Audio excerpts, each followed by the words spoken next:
امروز 8 دکبر است و استودیوی مرکزی رادیو آزادی نگاهی می‌اندازیم به خبرهای تاجیکستان و جهان. شهلا گلخوجه هستم. سلام. سرخط موضوعهای برنامه. تاجیکستان از تصمیم آمریکا در رابطه با انتقال سفارتش به بیت المقدس نگران است. وزارت کارهای خارجی در این باره اظهارات داد. سر خم را تبر نمی‌برد. در تاجیکستان تا هنوز بر این نظرند که خشونت خانوادگی را برای عنعنوی می‌شود حل کرد.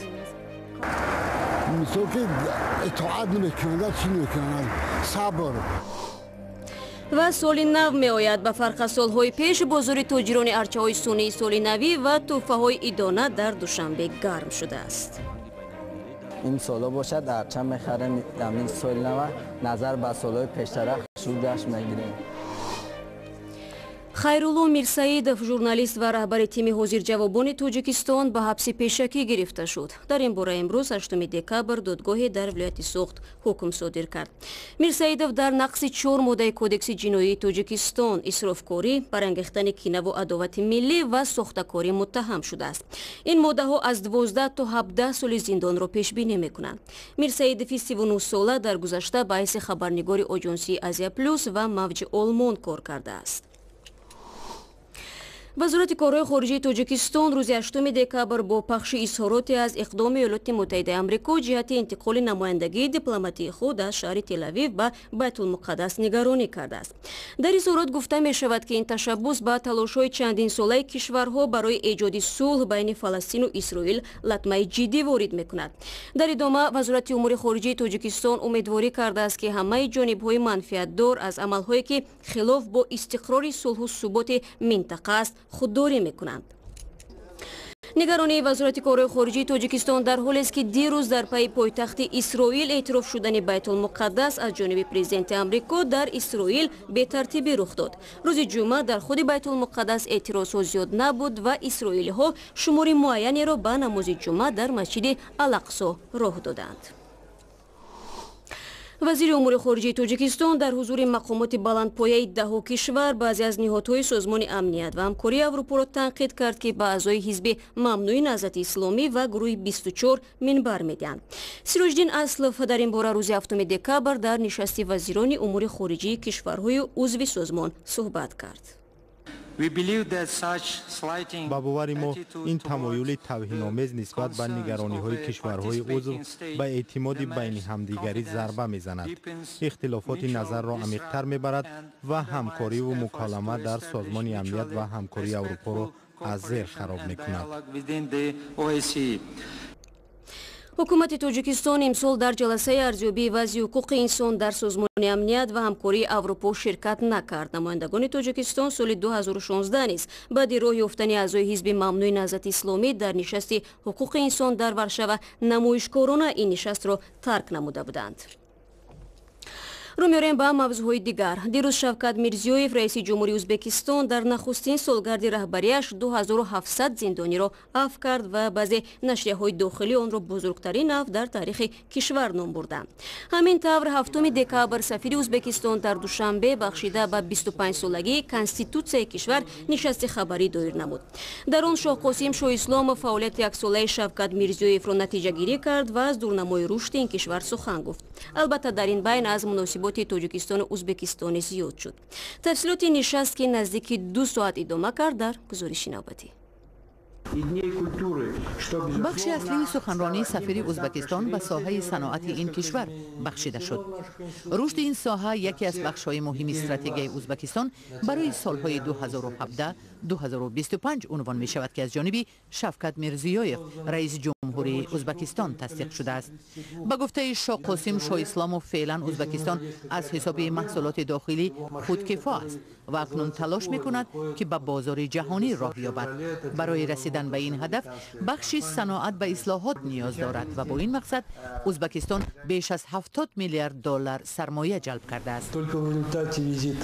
تنها در نتیجه سفرها به چین و روسیه و کره جنوبی به ازبکستان نزدیک 50 میلیارد دلار جلب ایجاد شد. برای بنیاد کارخانه‌های معاصر در کشور روابط مستقیم برقرار شد. این کارخانه‌ها محصولات صادرشونده را استحصال خواهند کرد که صفت بلند دارند و رقابت پذیرند.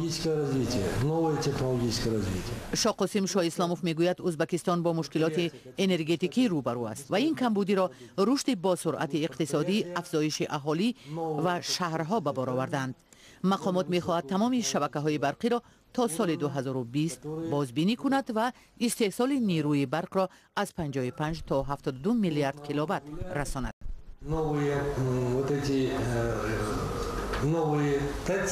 شبکه‌های برقی نو و یا بازسازی شده اشیای خام را تا 40% کمتر صرف کرده از 25 تا 40% بیشتر نیروی برق را استحصال خواهند کرد. این تکنولوژی‌های نو در جهان استفاده می‌شوند و ما آنها را به ازبکستان انتقال داده کار می‌بریم. سفیر میگوید در روابط ازبکستان و تاجیکستان هیچ گونه مشکلات سیاسی وجود نداشت. جانب‌ها تنها در تقسیم مرز، استفاده ذخیره‌های آبی و رشد انرژتیکی اختلاف نظر و دیدگاه‌های مختلف داشتند. منظور سفیر بنیاد نیروگاه برق آبی راغون است که حکومت ازبکستان از بلندی سربند آن اظهار ناراضگی می‌کرد. ساجیده میرزا گزارش میداد. ضمناً 7 سال پیش ازبکستان شبکه عمومی برقی آسیای مرکزی را قطع نموده از تاجیکستان خریدن برق را اجازت نداد.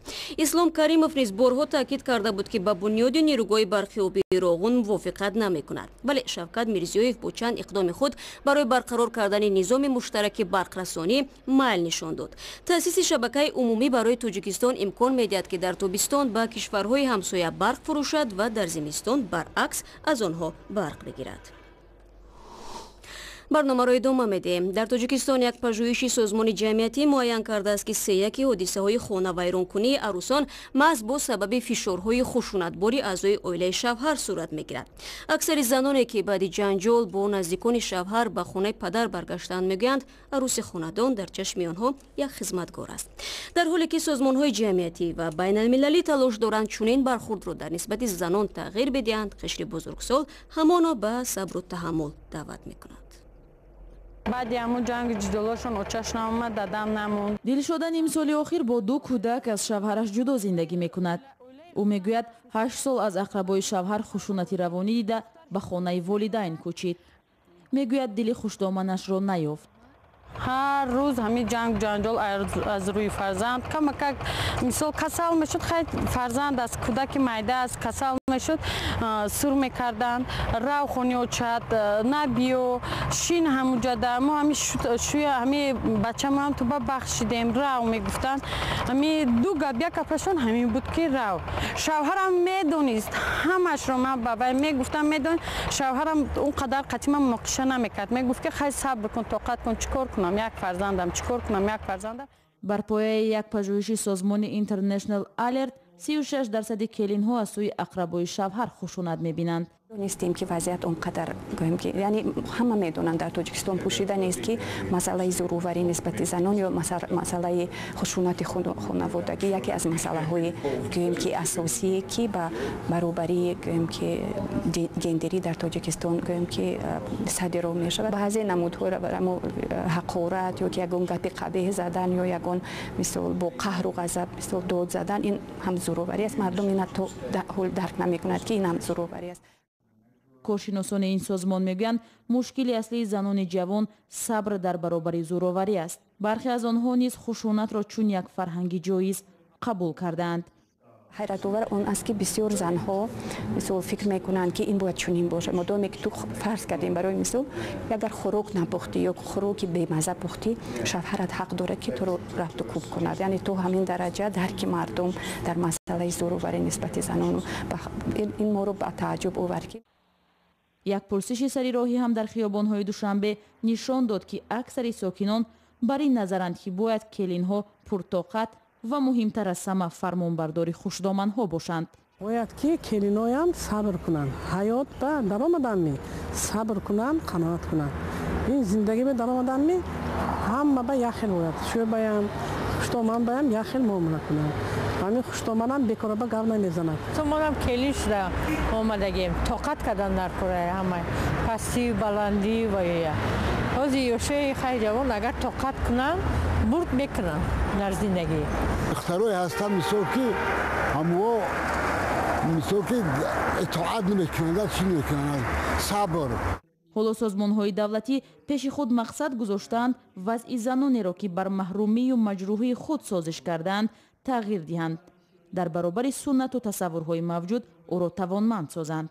هر باری که می رفتیم می فهمیدیم که مو مقصد اون نیست که ما مثل کوشش کنیم که زنها از مردها بالاتر شوند یا که مقام زنها در اویله بالاتر شود که باید گویم که خوجین خود نشوند.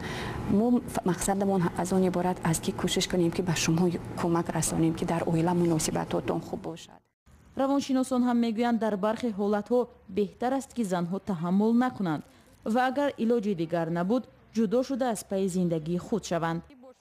дилшода бошад умед дорад аз шавҳараш ҷудо намешавад ва дар зиндагиаш баъд аз ғуруб рӯзҳои офтобӣ дар пешанд. гузориши сарвинози рӯҳулло буд. ҷоиз ба таъкид аст ки солҳои ахир хушунати хонагӣ як омили аслии худкушиҳои ҷавонзанҳо дар тоҷикистон аст. шумораи онҳое ки бо ин сабаб қасд ба ҷони худ кардаанд ба 10 нафар мерасад. ва то фарорасии соли нави милодӣ 3 ҳафтаи дигар боқӣ мондааст, аммо дар душанбе омодагӣ ба ин ҷашн аз ҳоло ҷараён дорад. ҳарчанд солҳои ахир баъзе аз мардуми мазҳабӣ таҷлили ин идро ғайри исломӣ номида ба он мухолифат мекарданд, аммо он ҷойгоҳашро аз даст надод. ҳамкорони мо мушоҳида карданд ки мардум дар бозору дуконҳо саргарми харидории тӯҳфаҳои идона ва арчаҳои соли навианд. гузориши Бароди Суфиро тамошо мекунем.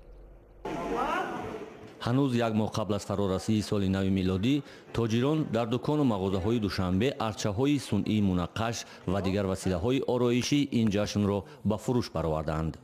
имсол таваҷҷӯҳи мардум бисёртар зиёдтар шудагӣ мо ҳамавақт аз ваи 5-10 сар мекардем савдоем, лекин ин моҳ ин сол аз ҳамин 1 декабр сар кардем, барои ин ки талабот бисёртар шудагӣ. тақрибан таи 10 солаи ахир таҷлил аз соли нави милодӣ дар тоҷикистон зери таъсири ақоиди зидди он шукӯҳу шаҳомати худро аз даст дода буд ки ба даромади тоҷирон бетаъсир намонд. харидорон низ пинҳон намедоранд ки солҳои гузашта ба хотири он ки тасаввури мардум дар мавриди соли нави милодӣ тағйир хӯрда буд, дар чанд соли ахир аз таҷлили он худдорӣ мекарданд. ما هر سال ارچه نمیخریدیم، سال نو جشن نمیگرفتیم. خیلی این سالا باشد ارچه میخریم، همین سال نو نظر به سالهای پیشتر شو جشن میگیریم. برخی از کارشناسان ترویج افکار ملی را در تاجیکستان باعث تنگ شدن جایگاه جشن‌های میدونند که به قول ایشان تحمیلی بودند. به طور مثال از سال نو نام میبرند و میگویند جشن ملی نوروز را به جای آن تجلیل کنیم و بس. در میان جامعه تاجیک هنوز هم این بحث ادامه دارد. در مورد حضور ما در دکان‌های فروش جهاز آرایشات سال نوی تعداد شهروندان خارجی از جمله از کشور مسلمانی افغانستان آرایشات ارچه سال نوی می‌خریدند. چون میلادی نداریم در افغانستان. بله خب کشور اسلامی است. با تجلیل نمیکنیم. در تاجیکستان میکنیم. حواسش داریم. و از این آرایشات هم خریداری میکنیم. با فرق از شهر دوشنبه در مناطق کشور تجلیل از سال نو میلادی هنوز هم کم رنگ تر می شود. در خانه این سیم سال می شود که جشن نمیگیریم. وقتی اول اویله خودم وقت اویله پدر و مادرم و فرزندان همه کسایی جشن میبریم. روزی پسر من 31 دکبر وزیر سال نو نو گفته و زادروز جشن میگیریم. زادروز گفتم وزیر برادرم میگن که برنامه سال نو یکگان چیز گفته تشکیل نکنم. تحلیلگران میگویند که در کمرنگ شدن شکوه تجلیل از سال نو میلادی در تاجیکستان در سالهای گذشته عقیده‌های مذهبی نقشی کلیدی داشتند.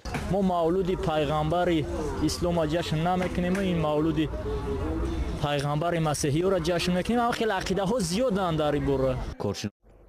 این چند مطالب مهمی بود که تا این لحظه در اختیار داشتیم. خبر و گزارش‌های بیشتر را شما میتونید در سامانه ما azadi.org، صفحه ویژه ما در شبکه‌های اجتماعی نظیر فیسبوک، توییتر، ادناکلاسنیک، اینستاگرام و آزادی ویدیو یوتیوب تماشا کنید، زیرا این نوارها نیز قابل دریافت هستند. تشکر که ما را همراهی میکنید. استراحت خوب و خدا نگهداری هر یک شما باشد.